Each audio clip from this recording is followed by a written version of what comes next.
It at 10:22 last night. The gunman entered the Star Ballroom Dance Studio in Monterey Park and opened fire there. At 10:39, the suspect then went to a second dance studio, the Lai Lai Ballroom in neighboring Alhambra.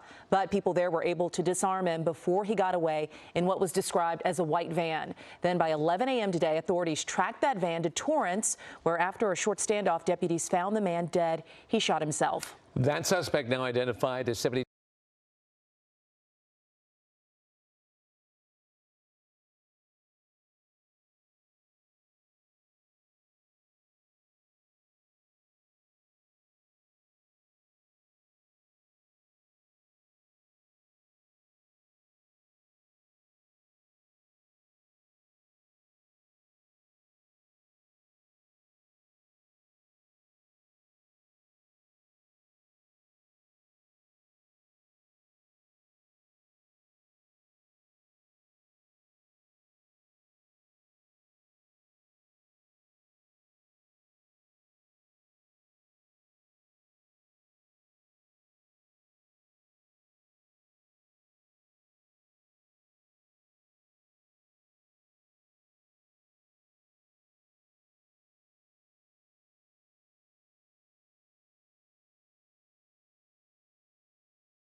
You may be on a slight delay. SWAT officers have moved in to the vehicle. They are at the door preparing to make entry. They have broken the passenger side window. That window is now open.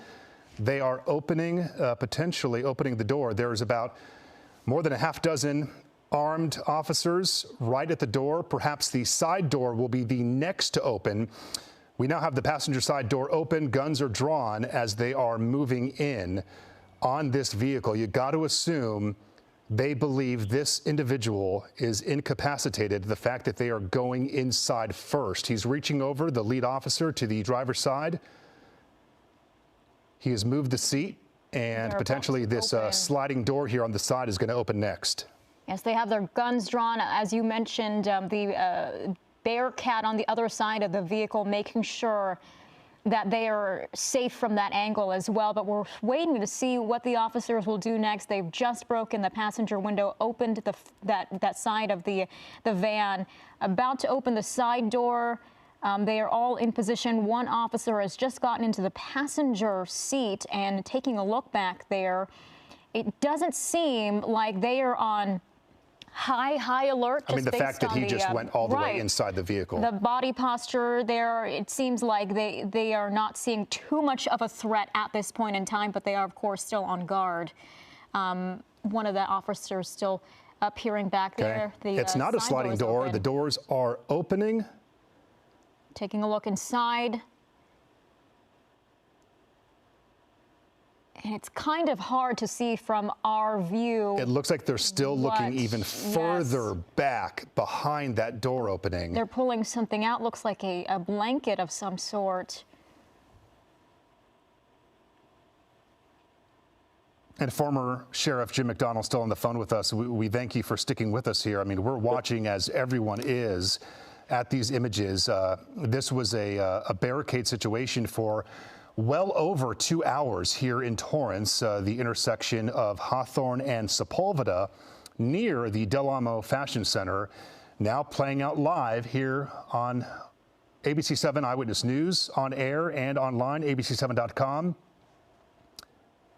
And this situation has been unfolding here in Torrance since roughly a little past 11 o'clock. So it's been almost a couple hours since we first saw this van swarmed by Bearcats and officers moving in. So they have been monitoring for the past couple hours to make sure that there were no threats to any officers. They had a drone circling this van for a while, checking for explosives possibly in and around the vehicle, for any movement inside the vehicle.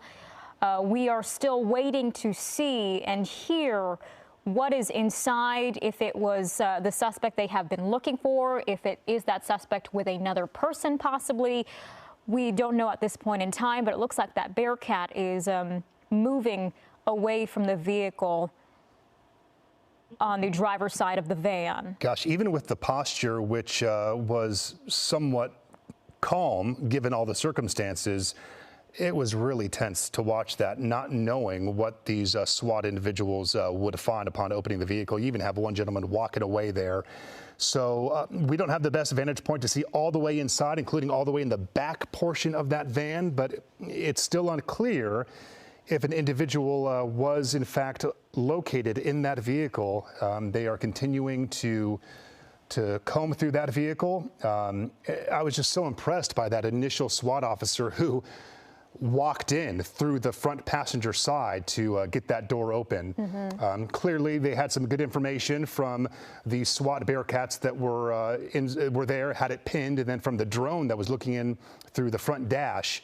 But still, it's a tense moment nonetheless. You just never know. Yeah, you can never fully assume that vehicle is completely safe. But we did watch that officer break the front window, the passenger front window, and reach in, unlock the vehicle. It's very difficult to see from our vantage point what's inside the van, and we may not know for a bit of time what exactly they find, because they do control, law enforcement does control the information that is released to the public as they continue their investigation.